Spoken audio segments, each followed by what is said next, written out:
Everest is a dream. An obsession to reach the top of the world. Look, it is the highest mountain in the world. A want to conquer the most difficult peaks. Everybody knows some people will die. A madness that caused the world's highest traffic jam.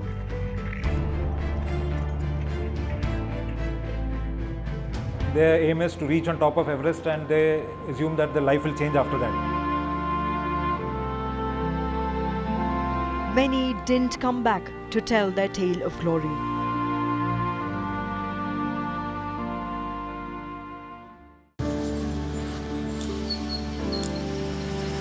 A popular pawn shop in Akluj, Solapur, Maharashtra, is what could have been the stable future for the Bhagwan's scion. But then, Ashfaq's son chose to reach for the top of the world. Today, as the father mechanically goes about preparing pan, he and his wife can only lament the fate of their 27-year-old son, who will never come back. 16 तारीख को मेरे को phone आया मेरे लड़के का। अब 4 दिन ऊपर कामयाब होने के बाद में एक 21, 22, 23 को पूरा हुआ उसका। 16 को फ़ोन आया उसका, अम्मी भाई अच्छा है, तुम्हारी बहुत याद आई, अब अब्बा अम्मी अच्छे हैं क्या, सब अच्छे हैं क्या? नहीं, अल्लाह का करम है, बोला बहुत अच्छा है, मेरी फिटनेस अच्छी है, मेरी तबीयत अच्छी है। आणि मैं 27 तारीख को मेरा ईमान टिकट बुक करो बोला। तो हमको बहुत गारंटी थी कि हमारा बच्चा 4 दिन पहले अच्छी बात करता है ना, ऐसा हुआ कैसा हमारे बच्चे पर।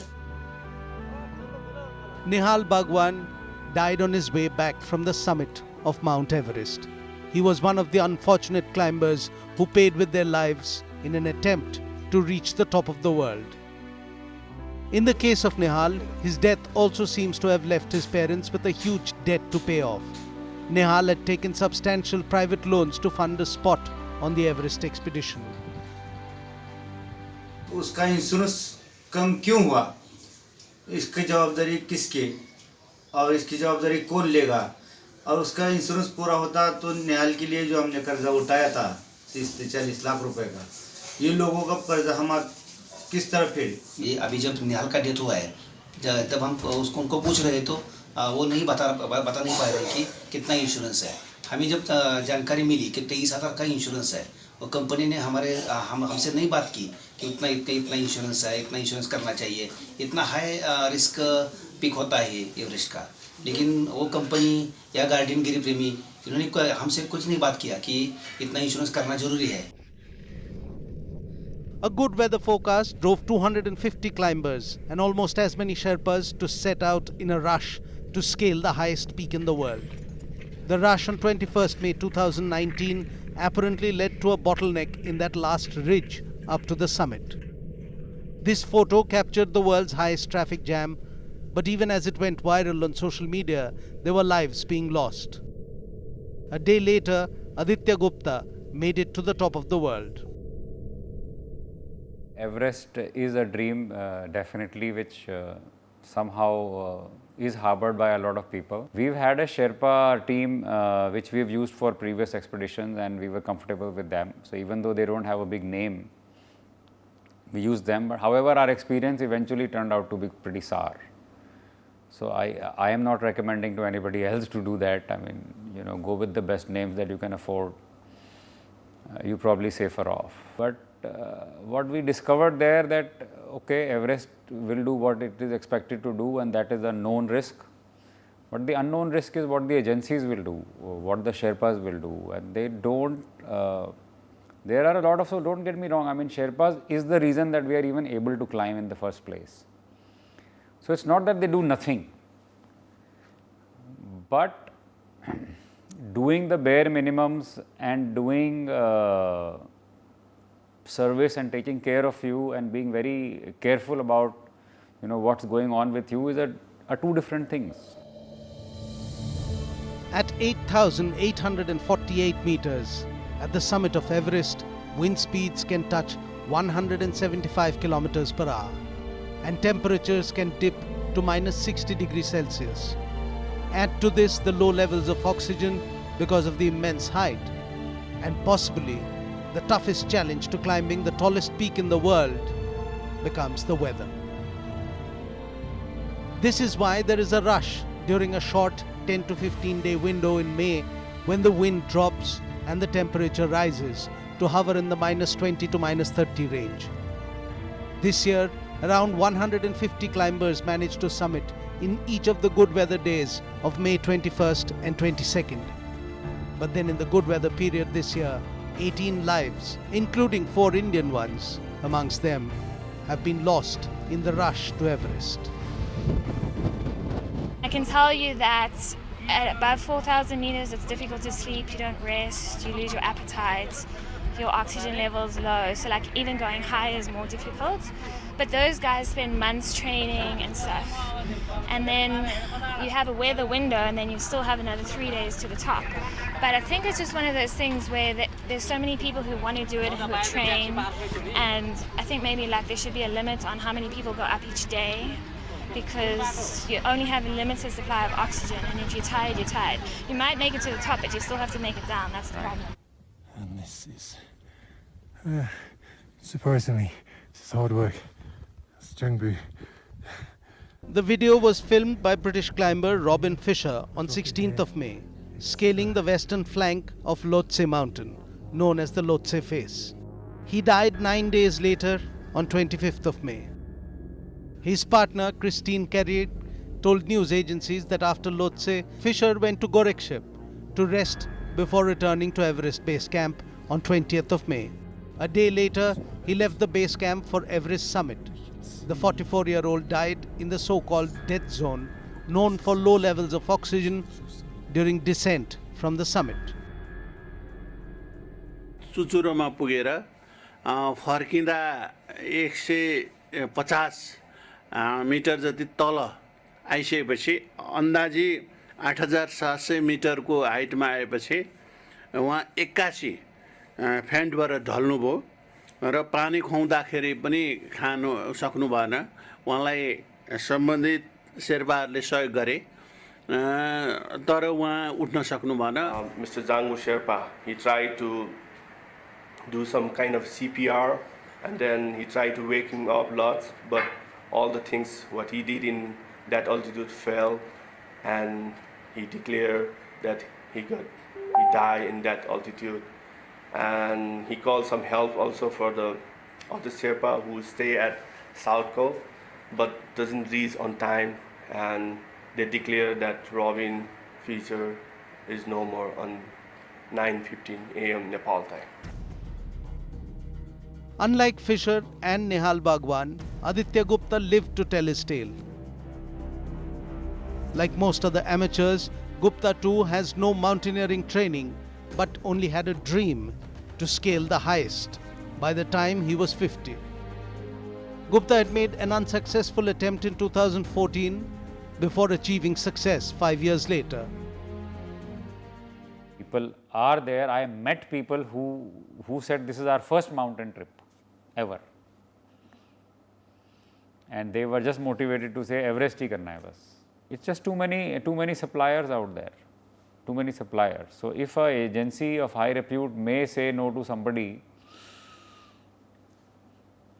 somebody else will say yes. From agencies and Sherpas and the traffic situation, and then what happens within those times. So I think there is a lot else to be done in the world in terms of adventure and travel and everything, and that area and that expedition needs to sort itself out a little bit before it should take on more people.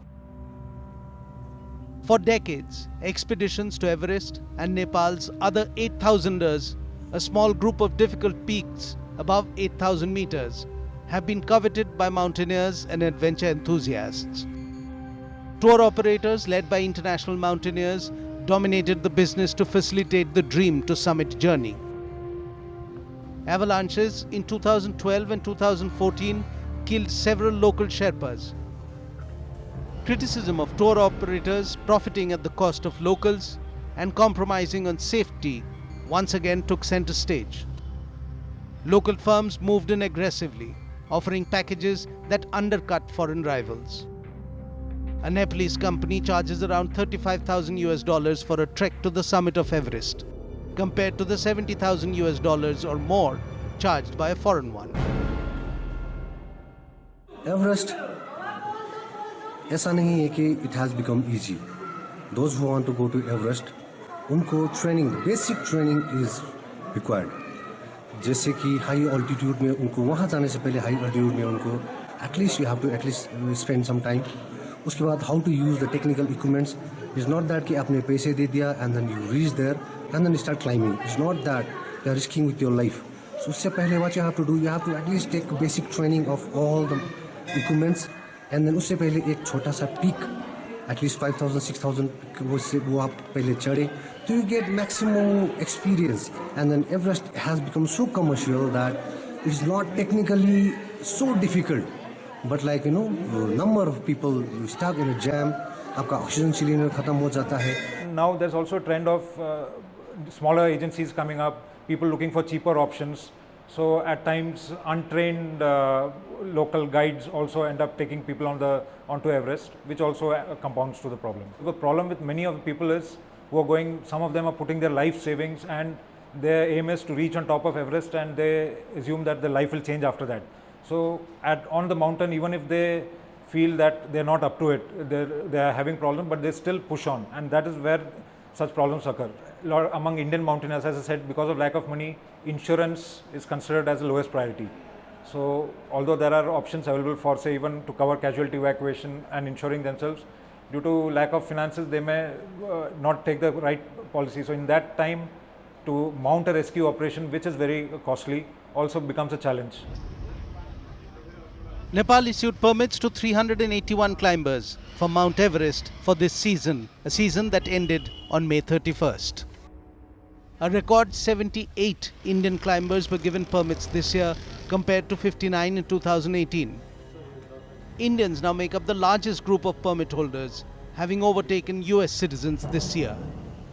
And Indian adventure seekers who rely primarily on donations or sponsorship to fund their trip go for local Nepali budget firms to organize their trips. The pitfalls range from a lack of oxygen cylinders to cooks being passed off as experienced guides. 2 days before the summit climb also, my Sherpa had already gone ahead and my oxygen cylinder finished all of a sudden. And I was sort of stuck on the mountain. But it was close enough to camp that I could send a message and then they could rush back with another cylinder, and within half an hour that problem was fixed. The last day also on the climb, when I was coming back from the summit, the last 6 hours or so I was just on my own. My Sherpa had already gone ahead and I was with my last oxygen cylinder. Aditya Gupta says his oxygen ran out, but he still managed to descend safely. Those who died on Everest this year possibly paid the highest price to summit the world's tallest peak.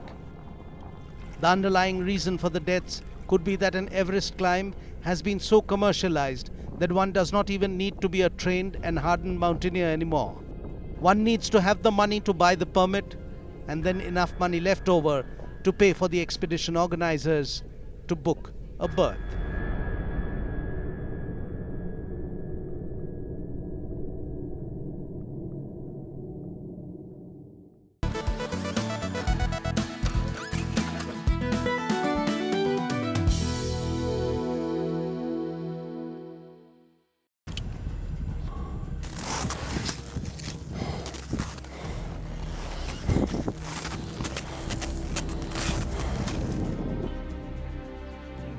Sarah Hillary stood smiling and indulgent as people clicked pictures with her, standing in front of the statue of her father and his climbing partner. It was 29th of May 2019, and exactly 66 years ago to the very day, Edmund Hillary and Tenzing Norgay had become the first to summit Everest. The route that they took over the South Col has become the most popular and possibly the easiest of routes to reach the summit of the world. Till now, about 5,000 people have already scaled the Everest summit. But about 300 have also died on its slopes. Well, I mean, clearly there's too many people on the mountain, but I think the greatest shame is that more climbers don't climb other mountains. There's so many amazing peaks in Nepal, and they're all very challenging. I think it would be wonderful if people looked to other mountains and weren't so obsessed with Everest. I can understand that they want a supreme challenge, but on the other hand, it would be a much more adventurous and challenging experience if they went to a mountain where there weren't all the ropes and the ladders, and they were actually climbing on their own. There is always a new record to be set, a new feat to achieve when one reaches the top of the tallest peak in the world. This year on 23rd of May, it was the turn of South African Sare Nkosi Humolo to set a new record, as she became the first black African woman to conquer Mount Everest. It is a humbling title. It is an opportunity, but I'm very much aware and cognizant of the fact that it comes with a lot of responsibilities. But it's almost, I feel like saying it's damn about time, that we also got a seat at the table. The mountain was first summited in 1953. What have we been waiting for? And I'm hoping that young climbers come after me and just make it the norm. It may sound easy, but it took Sare 4 attempts to stand on top of the world's highest mountain. Her earlier expeditions had been ended by frostbite, avalanches, and even a deadly earthquake. It's longer than Kilimanjaro. It's a lot colder. There's a lot more logistics. It's not. There's technical parts of it. There's also where you track. It's got a bit of everything, and it just look. It is the highest mountain in the world. That says it all. I think all mountains demands respect. Everest more so than most. I think the fact that it's challenged me and not allowed me passage a few times, 3 times before, twice due to natural disaster and once because of the weather. I think that challenge made it more sweeter, I suppose. The lure to conquer the indomitable also drove Kalpana Das from Dhenkanal, Odisha, to go back to the Everest this year. The lawyer from Odisha had already made 2 unsuccessful attempts in 2004 and 2006 before finally reaching the peak on 21st of May 2008. 11 years later, at 53 years of age, she was back in 2019 as a member of a 3-women expedition team managed by a local operator. They reached the summit on 23rd May at 12:55 p.m. But on their way back, Kalpana became breathless and died before she could make camp. Kalpana was an experienced climber, yet she failed to survive the ordeal of a budget trek to the top and back.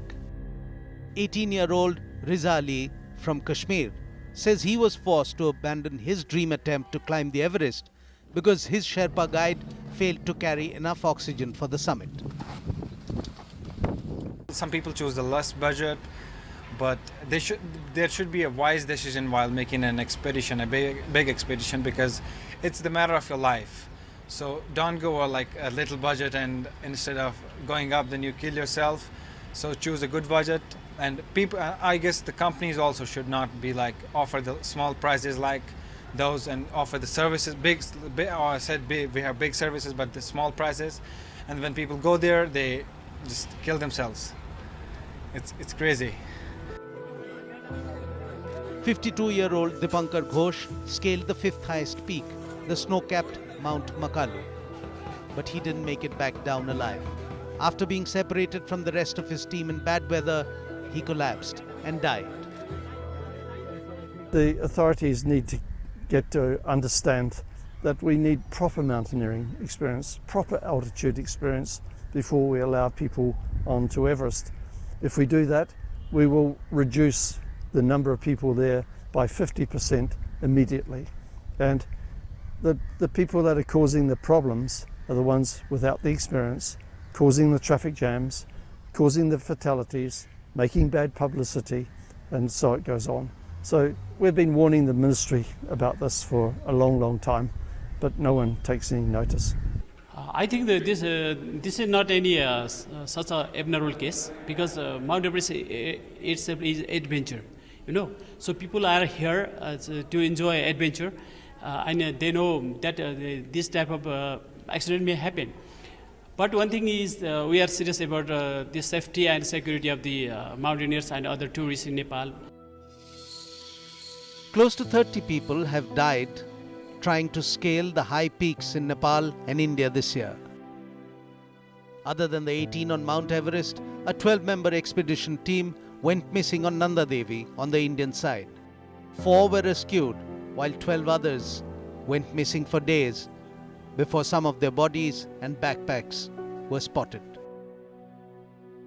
The world's highest peaks in this region are shrouded by poor weather, and climbing them is always a risky proposition, even for experienced climbers.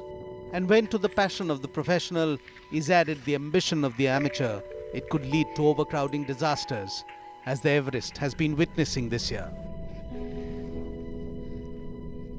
There are dead bodies lying on the path to the Everest summit, of those who could not make it back to life. The bodies on Everest usually remain there because the living cannot bring the dead back without running the risk of dying themselves. The dead on Everest remain preserved in the extreme cold. Silent flags to not just the indomitable spirit of human adventure, but also to the madness which drove them there in the first place.